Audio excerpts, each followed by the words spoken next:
Hello mga kapudi, kasama ko si Doktora. Ayan, at bumalik kami kasi pinabalik ako ni Crisanto, ang tunay na pangalan ni Apay, yung gumagawa ng kubo. Videohan ko daw at ipakita kay nanay para daw hindi magalit. Si Crisanto o si Apay ay classmate ko po nung elementary. Mula grade 1 hanggang grade 6. O yan. Maganda naman pala pagka naayos. No, Desiree. Kaya lang, magkakaroon ng malaking awang sa taas, ano? Pwedeng mapasok, no? Or yung pag-uulan. Eh, sa bagay, wala namang mananakaw dyan, eh. Pag-uulan yung gitna. Hindi lalagyan niya ng ng linso. May linso ako, isang binigay kay nanay, kulay green din. Yan, ganun yung linso, oh. Yung bilog. Yung lapad. Naikabit na. Ganda. Ayan, konti na lang mga kapudi. At ang kainaman ay tumibay. Diba? Ayan. Kanina, pangit pa siya eh. Si kuya magapang tumutugtog yung kanyang music. Ayan. So ayan, si Doktora ay pinag-uplotion ko po muna at malamok dito sigurado. Ayan. Pakita ko lang muna sa inyo mga kapudi. Ayan. Maganda naman po pala siya pag nabubungan na. Ayan. Mas maganda siguro kung bago pa yung bubungan. No? So bakit? Bago-bago pa na may bubong. Kaya lang, wala na kasing budget eh. Ayan. Sabi nga ng iba, naririnig ko, nagwawala-walaan lang daw si nanay na walang pera. Actually po, si nanay, tumanda na nangungutang po sa 5-6. Yung po ang totoo. Doon po nakakaraos si nanay nakapagpapagawa sa kauutang sa 5-6. Ayan. Ayan. Pagka may gustong ipagawa at alam niyang emergency, ayan. Tsaka nangihinayang po kasi si nanay. Sa totoo lang napabayaan yung kubo. Kasi po, syempre po, hindi naman din gano'n ang ginastos diyan noon. So kung pababayaan lang niya, sayang naman din po. At least di po ba? Napapakanibangan ngayon ni kuya, dyan siya nakatira. Ayan. So total lang dito na lang din po kami. Ikot namin kayo dito sa likod. Dito siya nagsisiga. Ayan. Yung kapitbahay na dito, marami na. Kaya lang, pag binakura na to, kaya naman masisinop na yung mini farm.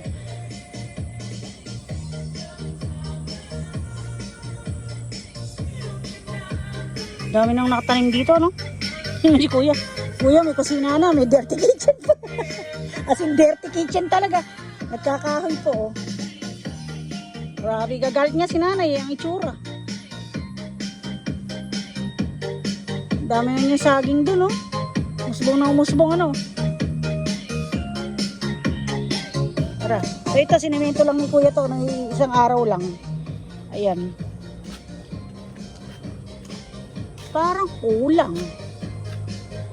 Kulang yung yung bubong dito. Magsosobra ba? Wala namang bubong dyan. Ay, tatlo. Ano yun? Ilalagay nila doon? Baka doon. Pag ganun. Tapos sa kabila. Hindi, dapat magsosobra pa sila ng isa. Kasi paano pag umulan? Kaya nga, yun nga. Tatakpan lang lang. Tatakpan lahat yan, tatakpan. Yung ayun o, yung pag ganun lang. Hindi pwede kasi dito, nakapaloob. Oh. Ito? Nakapaloob yung bubong eh. Sa terrace, sa upuan. Dapat may pasobra pa silang bubong dyan.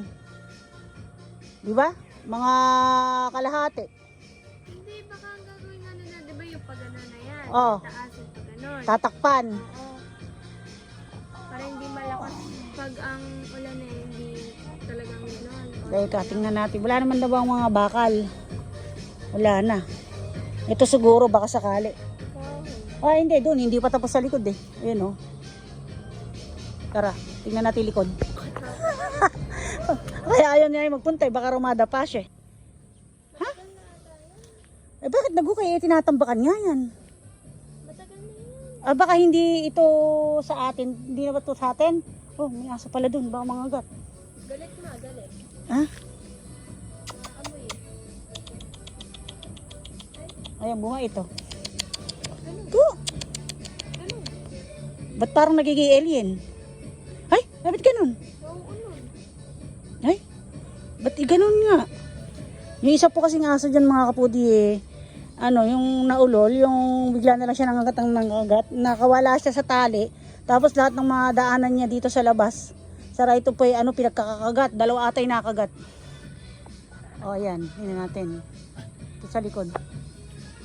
Sana maganda pinturahan, no? Yung mga bubong para, ano, kahit brown, para kakulay ng ano, ng kubo.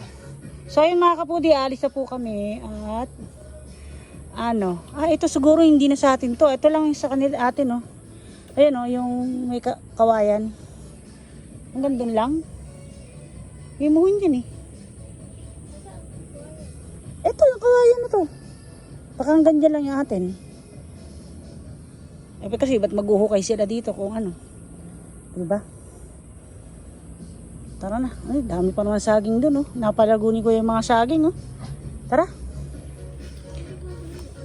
Eh, baka nahawa dun sa isang aso. Yan, tuloy na kami. Dito ko nakikikot si Desiree, yung mga kapudida. Tatay kayo. Ba't ganyan yung aso mo? Parang nauulo. Ay, sabi, natatakot si nanay dumaan dito. Kasi baka rumada pa. Ha? Hindi, patag naman eh. Ayaw kasi nanay magtungkod eh. Ito, hindi na namunga to. Katagalan na ito. No? Ito, ang dami. Yan pa, oh. Baka nakukuha lang ito. Ni Kuya, hindi lang natin alam, ano. Oo nga. Dayap. Ay, Lumaki na yung bayabas na rin, ano. Tagal natin hindi napunta dito. Sabi ni Desiree, may 2 years na raw po yata kami hindi pupunta. Sabi ko, hindi naman. 1 year lang siguro siya. Pero ako, minsan nagawi dito. Hindi ko alam kung bakit. Oh, ayan, oh. Sundan mo lang yung ano sa lapag, yung ano. Dami niya saging, oh. San? Saging, butuan yata yan eh. Ayan, paikot tayo. Ay, wala na yung kalamansing malaki. Ano, namatay na. Tsaka yung dayak dito. ayan, kalamansi. Hindi, may malaki tayong kalamansi dyan. Ito? Ito, sa may tabi ng bahay kubo. Baka ito. Wala na. Wala na. Dayap to pa. O, yan yung dayap nun, namatay na. No. Ito yung namumungang marami, nawala na po ang mga kapudi. Sabi nila, pag daw gano'n, may kumuha na masama raw ang ugali. Yun ang dahilan nila. Or, sabi nila, pag daw may meron kasi kami kapitbahay dito, pag nangingi ako ng diet ng araw, sabi niya, meron ka bang menstruation o monthly period? Kasi pag meron, bawal daw. Kasi daw, mamamatay daw yung diet.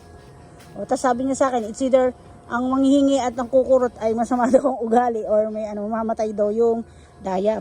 Ganun. Or baka talagang, ano na siya, talagang kanyang oras na nga, kumbaga. Yung kalamansi dito, wala na rin. Wala, no? Ito. Hindi yan, wala. Matanda na yung kalamansi na yun dun. Dun, yun. Ayun, oh. Natigi na rin, namatay na.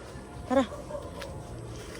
Ayan, kalamansi. Baka nilipat ni Kuya. Hindi, ito, ano to, tanim ng daddy mo. Ito tanim ng daddy mo. Ito. Tapos ito, ewan ko kasi. Oh, may kalamansi, oh, may bunga, oh. Ito, isa. Isa lang. Ito kay Daddy ta? Oo, dati maraming mamunga yan eh. Dati mo nagtanim yan. Ayun, may mga bunga. Tatlo nakikita ko. Tara.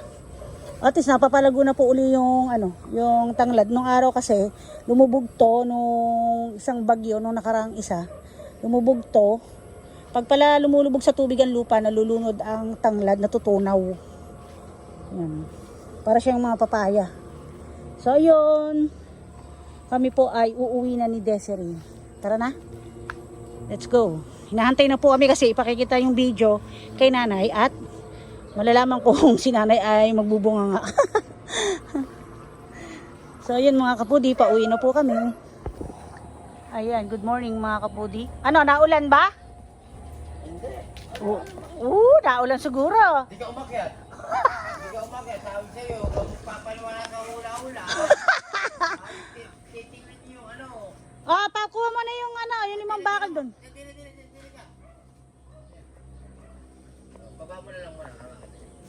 Dili. niya iduduktong mo. Ere na tutugtog dito lalagay kay Yero. Okay. Hindi siya pwedeng i-overload dahil lalawit, ganon. Ano, oo, iyan na yan. Oo. Ay, hindi na mababasa rin eh. Oo. Pati sa kabila. Oo, ganon. Oo, sige, oo. Eh, ikaw naman kasi saka naman nakakitang wala man lang pa sobrang konti dyan, tapos nakapasok sa loob ng... Hindi nga, naka-assemble yung parli ng ere lang kasi gamit, pinaglalaan ko yung gamit. Ito lang gamit niya. Eh, ala kami usapan, dudugtungan kasi kung sa... Kung ano, Kumbaga, yan na yun na yung sukat na ano. oo.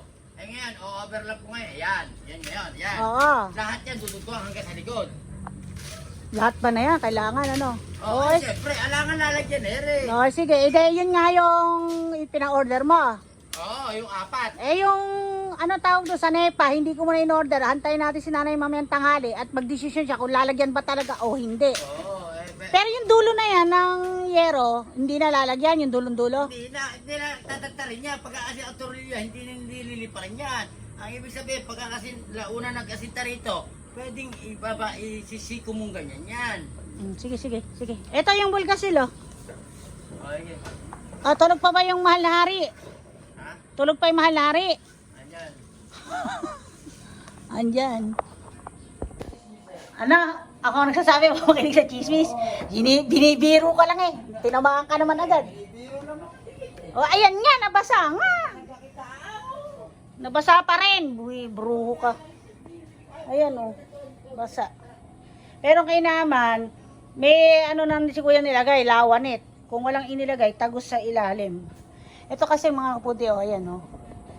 Ayan, naka-open yung gitna. Kasi hindi, kumbaga, yung oras ng uwi nila kahapon, 5 nang mahigit, so hindi nila natagpos yun.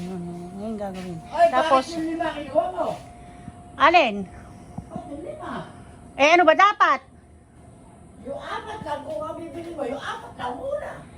Eh kasi yung 5, yun yung pasanay pa natin. Hindi yun. Yun yung idinagdag mo ngayon. Ha? Yung idinagdag. Kaya naging 5. Meron tayo isa nakalagay ngayon, tatagligyan pa 4. 4 lang lahat. Sus Mariosip, nung sumungaw ka, sabi mo eh. Hindi, bali nga 4 lang lahat. O paano ngayon to? Burahin mo na ako. Ano ba yung nakalagay dyan? 2x4. Yung bulkasir, isang pirasong, ano, yung 316, sabi mo. O Oo. tapos 4 na 2x3 ka mo. Oo, 4. Oo, tama. O, di tama. 4. Ang wala dang, yung sa pangsanepa. Ikaw pala yung ulyanin, kabata mo pa eh. Magkaidaran lang tayo eh. Sabagay, ulyanin na rin naman ako. Ayan, ito oh. Hindi, at least hindi naman naulan kasi ewan ko lang kung manggi dito. Ayan, kasi ang nangyari, mga kapudi, ito, nakapaloob to, itong bakal na to. So, itong hangganan na to, ay nakapasok dito sa upuan. Kaya, nirequest ni nanay na magduduktong doon. Kasi nga po, nakasubo, nakapasok sa loob. Kaya kung uulan din, mababasa din to. Ito, pati ganun to sa likod. Magdadagdag ng bubong. Pero kung yung bubong sana ay inusad nila ng isa kasi kalahati lang naman yung pasosobrahan, eh magkakasya. Magdadagdag lang sila ng isa pa usad doon. Ang problema, yun yung design ng bakal at saka kung ilan yung bakal, yun lang yung sinunod ni Chris Santo, yan. So ayan.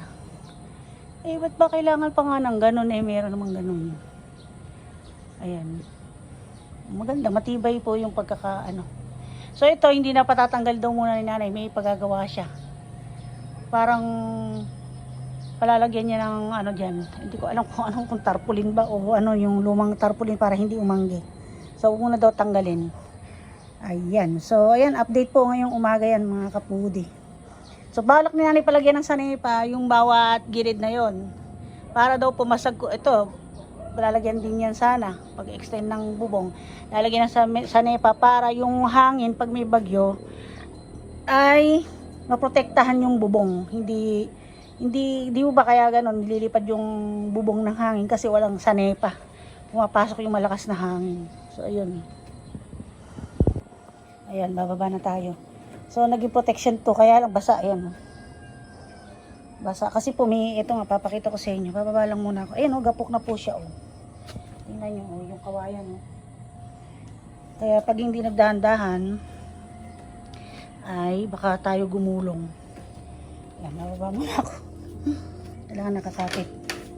Hindi na makakakit dito si nanay kasi nabigat yung kanyang pakiramdam sa katawan. Ayan. Ito po ang kinatatakutan na mabasa. Ayan, ayan oh. Parang malamig ah, hindi kaya yung kisame. Buksan ko ang ilaw. Parang madilim na yung ilaw niyan. At parang madidilim na ata yung mga ilaw mo. Ano, nabasa kaya to sa tingin mo? Hindi. Ha? Hindi na yung nasa taas. Hindi, ito parang madidilim na oh. Umukundak-kundak na yun eh. Sila sa kwarto, dalawa, ano na. Sana. Babagsak ko nga isip. Nilabas na tayo. So yun, in-update ko lang kayo ngayon at ayan. Yan, magduduktong sila. Kasi nga po nakapasok doon, oh, masyadong subo. Buti po sana ako nakapantay, hindi nakapasok. Kaya kailangan talaga magduktong. Pati sa likod ganun din. So ayan, video ko siya kahapon, idinuktong ko lang ngayon yung video para makita natin kung nabasa nga yung medyo nabasa. Kaya si nanay high blood din. Ayan, maaga akong pumunta dito dahil maaga pumunta si Apay doon. Buti nga po dumaan si Apay doon o si Chris kasi may mga bilin nga si nanay na wag nang patanggal yung mga pinagbalangkasan ng pawid kasi may ilalagay daw po siya doon. Tapos yun nga, duduktungan yung bubong palabas, pati sa likod. Tapos palalagyan ng sanepa. So yung sanepa, haantayin ko muna si nanay kasi kukulangin po yung budget. Actually ito po, sabi ko nga, inutang lang din naman ni nanay sa 5-6 nga ng mairaos. No, dahil akala ng iba nagwawala-walaan lang daw ng pera. Siyempre may mga pagkakataon na pagka inano ni nanay kung sakaling bumagyo ngayon, dili pa rin na nga kasi nga magapok na po talaga yung mga pawid ho ba yun yung nasa bubong sawali kasi di pa yun sala-sala.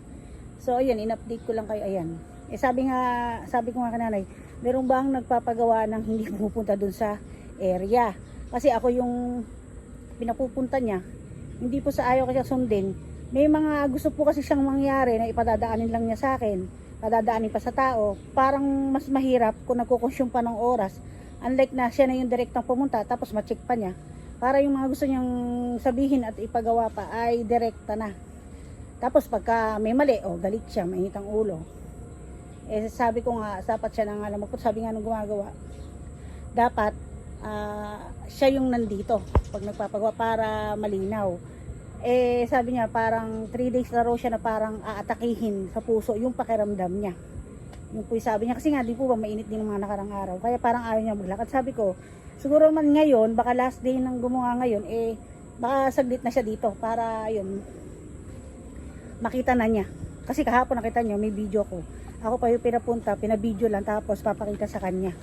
So sabi ko kasi kay nanay, maglakad-lakad siya. Hindi po pwede yung sasabihin siya na nahihirapan siya maglakad, hinihingal siya o napapagod siya kasi kahit mahirap, kailangan ng katawan natin yung kahit pa paano nakapag-e-exercise. Unlike kasi sa palengke, kahit nagtitinda siya, nakaupo lang siya doon, naka-steady lang. Tapos lalakad lang siya pagka yung uuwi na, ganun. So ayan, pauwi na po uli ako mga kapudi at siguro mga isang update pa, pakikita ko sa inyo pagka yari na po yung bubong. Ayan, pauwi na po ako mga kapudi. Ayan, maraming salamat po sa patuloy na suporta at panunood. At ayan, pasensya na kayo kung napakalaki ng mukha ko dyan sa monitor siguro or sa screen ng TV ninyo dahil cellphone lang po yung gamit ko. Ayan, para mas madaling mag-edit at mag-upload. Kasi pagka yung GoPro ay isa-transfer ko pa, bubulat-latin ko pa yung SD card, isa-transfer ko pa sa cellphone. Ayan o, may mga talong dito. Lakas makarayuma. Ayan. So ayan, uuwi na po ako mga kapudi. At bumili sana ako ng patola. Ito pala, malaki na din patola ni kuya. Parang ganito lang kalaki yung binili ko ngayon, may naglako po kasi 50, apat na piraso. Ganito lang, di siya kalaki. Mataba nga lang ng konti. Parang magulang na yun. So ayan, palis na ako mga kapudi. Thank you for watching.